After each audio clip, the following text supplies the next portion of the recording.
what can these people do?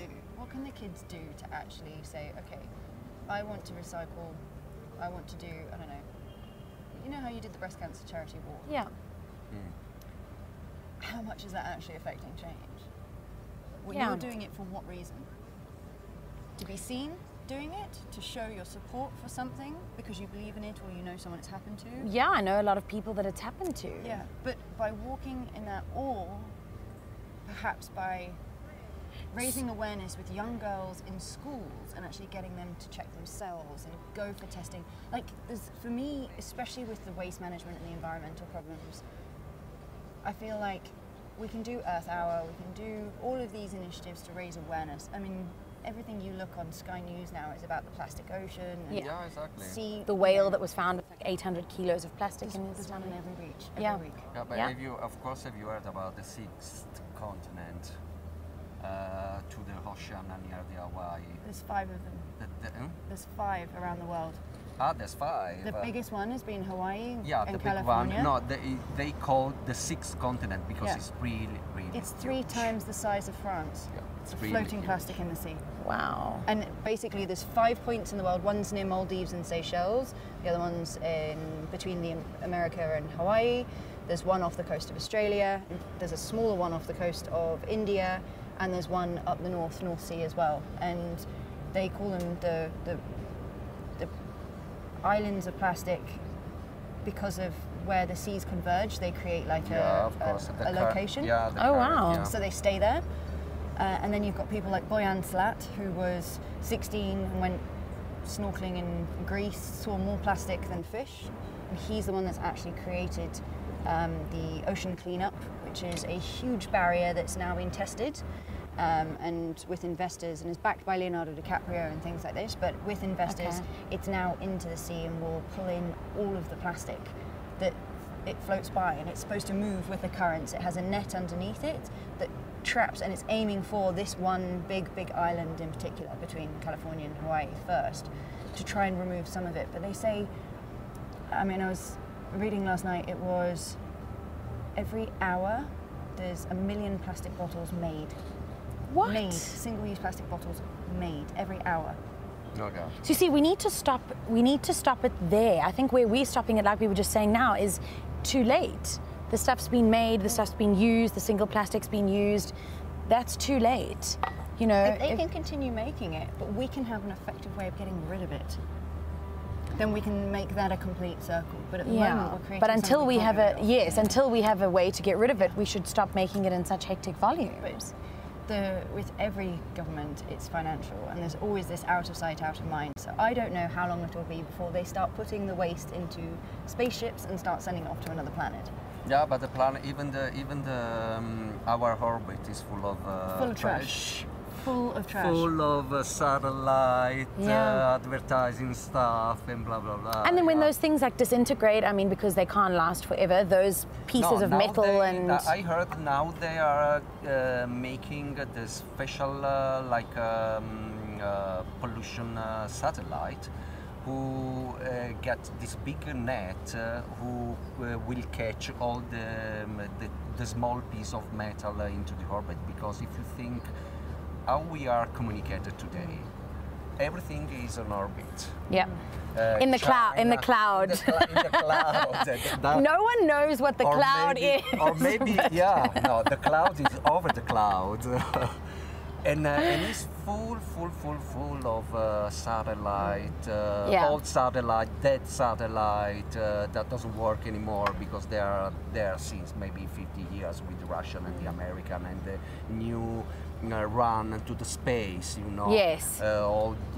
Everybody want to be there, but please, okay, you want to be there, but then clean your space and come home. Yeah. You know, stuff like that. That's true. When you go to, it's like when you go to the beach. Now in Italy, most of the beach, the cigarette, I wanted to tell you before, are banned. Yeah. On the beach? Yeah, on the beach. Because they found in the last 10 years, there were a lot of filter. The filter is sponge, but it's plastic, okay? So it means you cannot smoke in some beach, and in other they provide some specific ashtray for catching all the stuff. And then they can recycle that afterwards. They can recycle with the plastic. Yeah, okay. Exactly. So you see, people are making small concessions, but we need more people to make bigger concessions, because otherwise... What is my worry, honestly? My worry is not the people which are high-leveled in society and in mind. Yeah. As she said before, the big issue now is the small community, where they don't have infrastructure, and we gave to them the plastic, and now we don't know how to get rid of it. Yeah, exactly, because they don't have industry, they don't have infrastructure. No waste management, but also it's not that they don't know how to, it's when did we not complete that circle? When did we stop caring? Because that's essentially the whole point of this. We didn't realize there was a problem until the problem came to us, until people started swimming and realizing, oh, all these animals are washing up, why? And oh, we're swimming and there's going to be in 2050 more plastic in the sea than fish. But isn't that a human condition? I mean, people don't think of consequences. Like, do something now. Think about it. When you're young, you lie in the sun, you don't use sunscreen, for example. I'm not saying this is me, but and it hurts to get rid of the sunspots. And it hurts. I just did that. But you know, and you sit with tanning oil and baby oil, and you're just like, all I want to do is be browner and tan and look sun-kissed. You don't think, sure, in 30 years I'm going to have sunspots, possible skin cancer, leathery skin. You don't think about that, because that's 30 years time's problem. You know.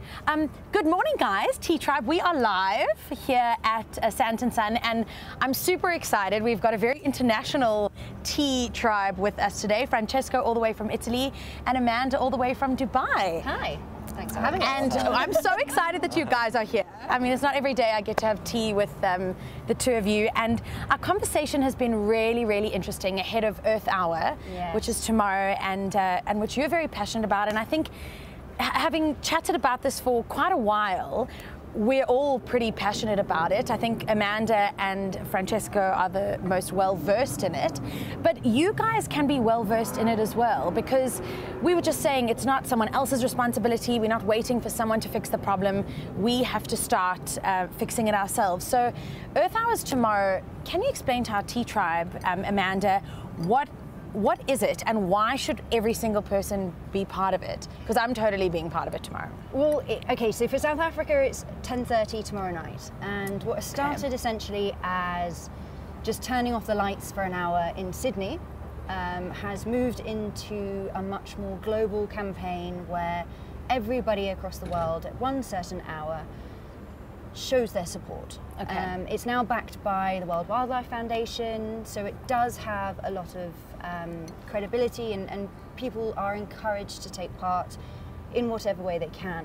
There's also a lot of conversation for extending the Earth Hour into an Earth Day, and actually making your changes a little bit more permanent in your lifestyle, whether it's reducing single-use plastics, whether it's saving water, and that can be as simple as turning off the tap when you brush your teeth. You know. Do you know that I heard the other day that, just because it was World Water Day last week, and it, you know, you think, oh, it's 30 seconds, I mean, or it's 2 minutes or whatever it is, but they actually measured, that it's roughly 6 liters of water per brushing teeth experience. So let's say hopefully you guys brush your teeth twice a day, but I mean, you know, let's not assume. But that's 6 liters and 6 liters, which is 12 liters, right? Here's your rosé that you have been wanting. Oh, fantastic. Good morning, thank you. So that is 12 liters of water a day. 12 liters times 7. 12 times 7 is 84. Times how many weeks in a year? 56. I mean, that is thousands of liters of water. Thank you very much. Thank you. Thank you so much. It's a perfect thing to celebrate and toast with, guys. Some martini rosé. And Amanda was just telling us that, I don't know if you guys have noticed, but they do not serve rosé on flights. Why is that? I love how I've noticed that. I've got friends at home who'll be like, yes, that makes sense. That makes a lot of sense. You know, there is the saying rosé all day, but what about when you're on a flight and you can't get any? I'm sure I actually wonder why that is. I'd much rather fly with rosé than something heavy like a red or acidic like a white. Doesn't sit so well. Yeah. Especially if you've got a long haul flight. Exactly, and up in the air, in that altitude, we're saying 1 glass equals 2 glasses. Yeah, exactly. So if you want to know why you are feeling extra lit while you're on board, it's because it counts as 2 glasses. So 1 glass is actually 2, so 2 glasses is 4. Once you get past 2 glasses, I mean, it's a bottle. You don't care what you're drinking. No, you don't care what you're drinking. It's just to forget you are on a plane, you know. Yes. And we were just also saying, you know, it's always so lovely to have people fly in, and it's so lovely to travel, but traveling itself is really stressful, and it's longer than just the 8.5-hour flight. It's the 11-hour door-to-door. So that is why we are toasting this morning, just to say thank you for flying all the way in and being with us on SPILT T. So I'm going to toast with my tea. You guys toast with your martini prosecco. Cheers to a beautiful weekend and to being more conscious collectively. Yes. So we will toast to that. And I think this prosecco is the perfect, light, refreshing. It comes from Italy, especially for you. Yeah. And we toast to La Dolce Vita, which we can't experience if we don't have a future to look forward to. Right? Very true. This is very true. We have to be the ones to affect change. Yeah. It's really important now, but it's not such a big deal. Everyone says, oh, I can't recycle, I don't have the bins, I don't have the opportunity. Yeah. The point is not to do it perfectly. The point is to try and do something. Even if it's one thing you take on board. Refuse straws, no matter where you go, even if it's a paper straw. The cup is designed to be drunk out of. Why put a straw in it as well? I know we do it to save lipstick or what have you, but in all honesty, removing straws from being necessary in cafes or restaurants or bars will actually remove the need for them being created in the first place. Yeah. So we were talking earlier about how, you know, even some plastics now, you get plastic straws and they've got a tag on them that say, I'm not a plastic straw. But they can't actually be recycled because there's only a couple of places in the world where that type of material can be recycled. Is able to be reused or melted down and recreated. So regardless, it ends up on a landfill, and then ultimately will end up in, you know, in an animal's way or affecting the environment. And come back to us, because if we're eating the fish that we find in the ocean, we're gonna, you know, we're gonna actually ingest that. The thing is that, you know, there's more obvious things like not using straws or turning off the tap when you're brushing your teeth. But there's also more, there's a bigger picture in that, like, let's talk about fashion, for example, which is your game. Sustainable fashion. But if you, exactly, I wanted to say just that. If you think about fashion now, is, you know, the market fashion is well saturated. Yes. Okay. Now we are creating customized stuff because the market is full. But the new issue is to sustain the market. People like Stella McCarthy. She was one of the first who, because she's vegetarian, and she's like an open-minded person, you know. Who improved the fashion system into the sustainability. Sustainability. Yes. Exactly. Yeah. You can say, what is it in Italian? Sostenibilità. Sostenibilità. Okay. You can say it like that. I'm sure we've got some Italian tea drivers out there. And a lot of other designer comes over Stella McCartney. Even the Beckham. Victoria Beckham. Yeah, Victoria Beckham. Is her brand still going? Because I heard that there's, or is it maybe on its way? It's not sustainability. No, for example, they started to ban fur.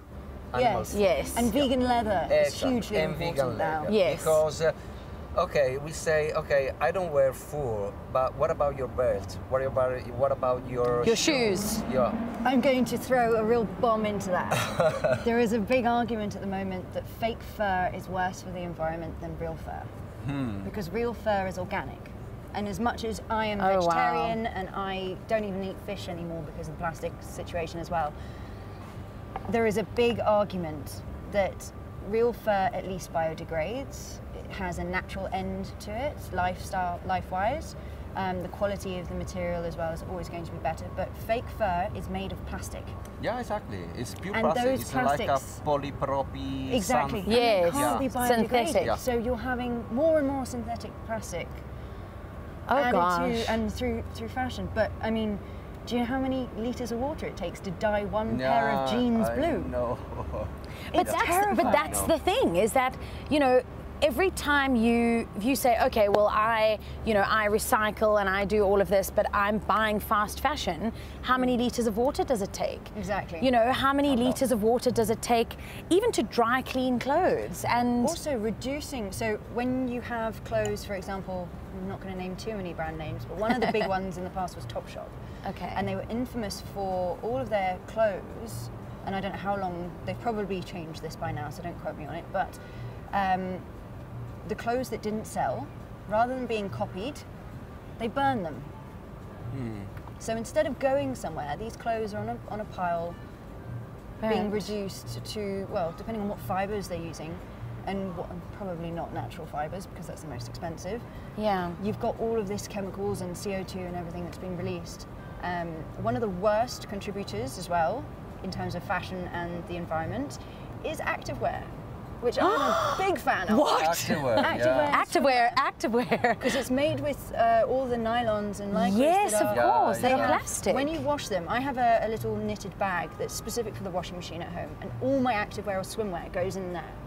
And you zip it up and wash it as normal, and you can open it and see all the microfibers of plastic that's come out of just one pair of leggings. Yeah, it's like a polymer. Oh, wow. Tiny little microfibers like this, and it's all from the clothes, and that's going directly through the washing machine, straight into the water systems, and into the ocean. Yeah, but I think a future is a unisex scuba for one of us, you know, like the science fiction movie. Yes. Where they got this fabulous one onesie really, that fits all. Yes. Really nice, tight. My problem with the scuba. onesie is wearing it in winter and needing to go to the bathroom at night. It is just, no one thought of that. This is the consequence thing. It's a great thing to wear, it's easy, you zip it up. But now there are fabric with thermoregulation of the body. They capture water also, and they got some sensor who organize your life in terms of health, because they took your heart rate, your breath, and it's all on fabric. This is all research, you know. Yeah. So have you started designing for this? Yeah, exactly. There are fabric now. I heard there is a couple of, there is this Italian innovation. They are putting something like microchip into the fabric. Wow. And that's interesting. Your sweater, it becomes like your smartwatch. Yes. Does it count your steps? Exactly. It measures everything. It measures your liquid, your heart rate. It measures all that stuff, and it's quite a science fiction. Like a forward-thinking kind of technology.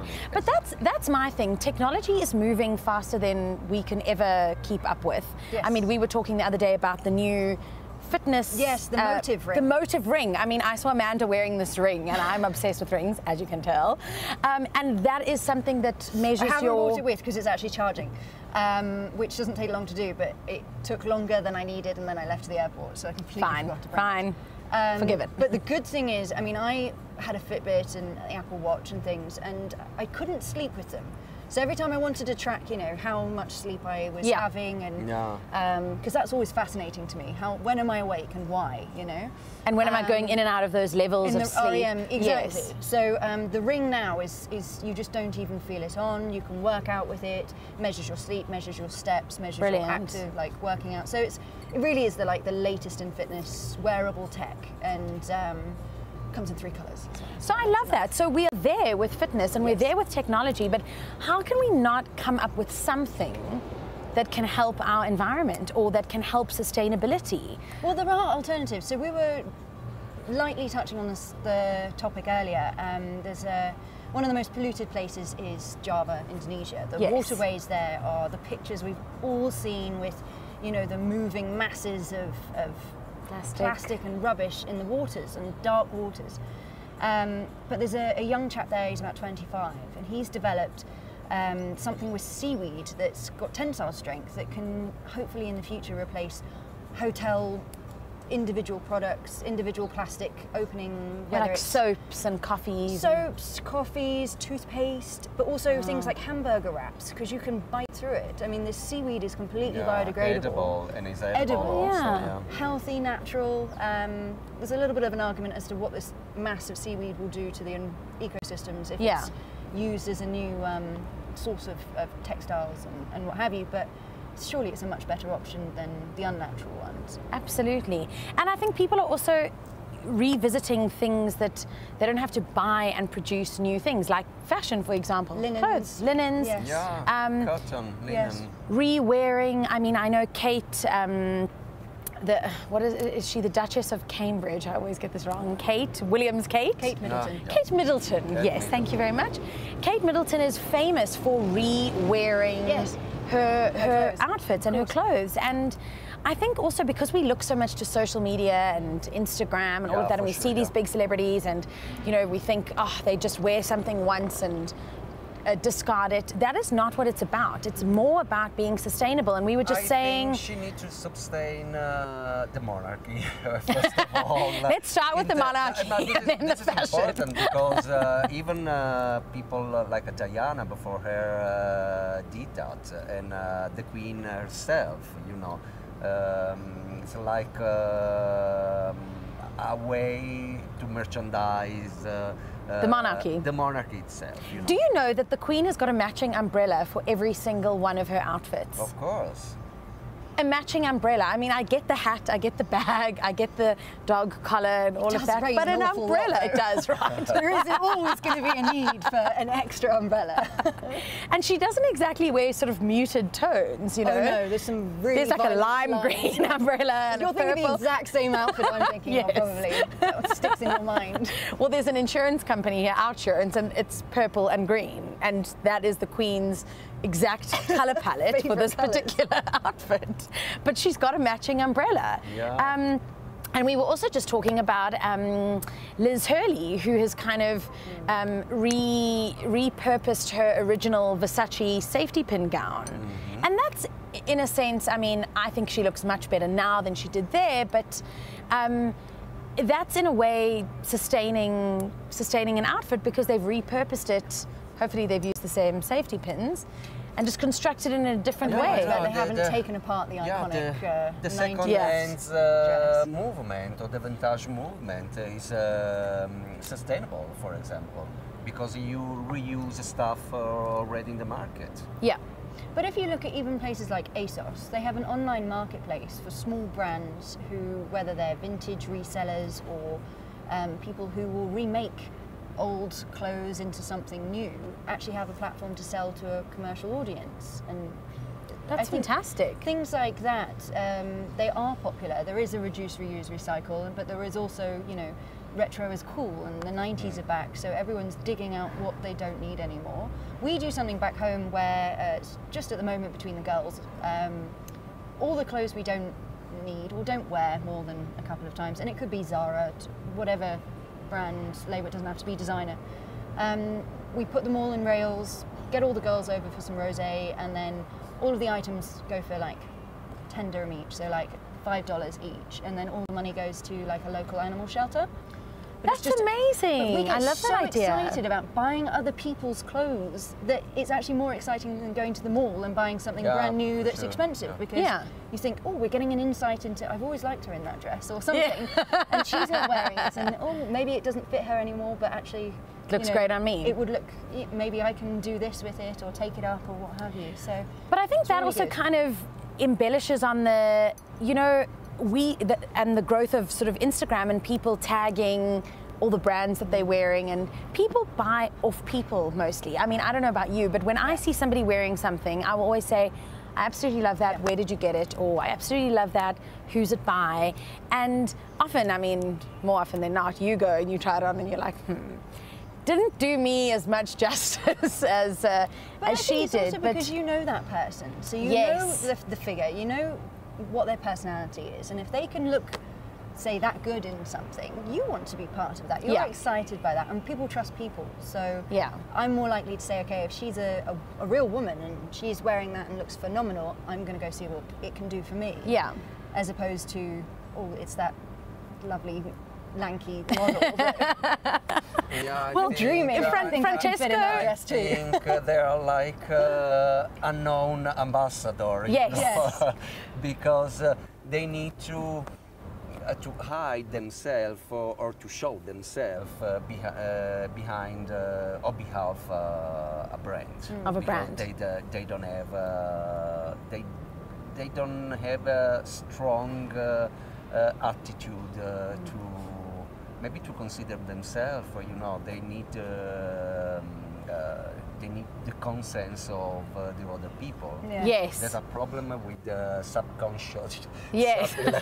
Like Francesco was saying something very interesting earlier, that glamour is a matter of measure. Yeah, glamour is a matter of measure. And I think that was something, so it started with my earrings, which are obviously... Yeah, of course I love it.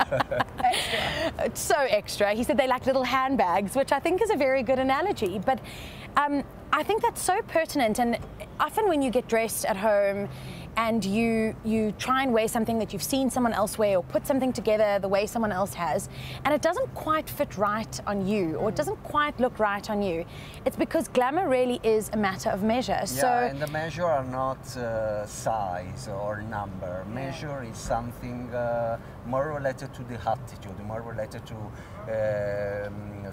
femininity or masculinity. It depends, because they are in the same field. Even a man should be glamorous. Did you hear that, guys? Men should be glamorous. I'm totally on board with that. It shouldn't just be up to us to cram our feet into these pointy shoes and have issues. I mean, as a shoe designer, you've told us this. Men must suffer too. It's not a problem or point on a high heel shoes or fur or colorful stuff you get on yourself. It's a problem of how to wear it. It's a problem how do you want to communicate your image. Yes.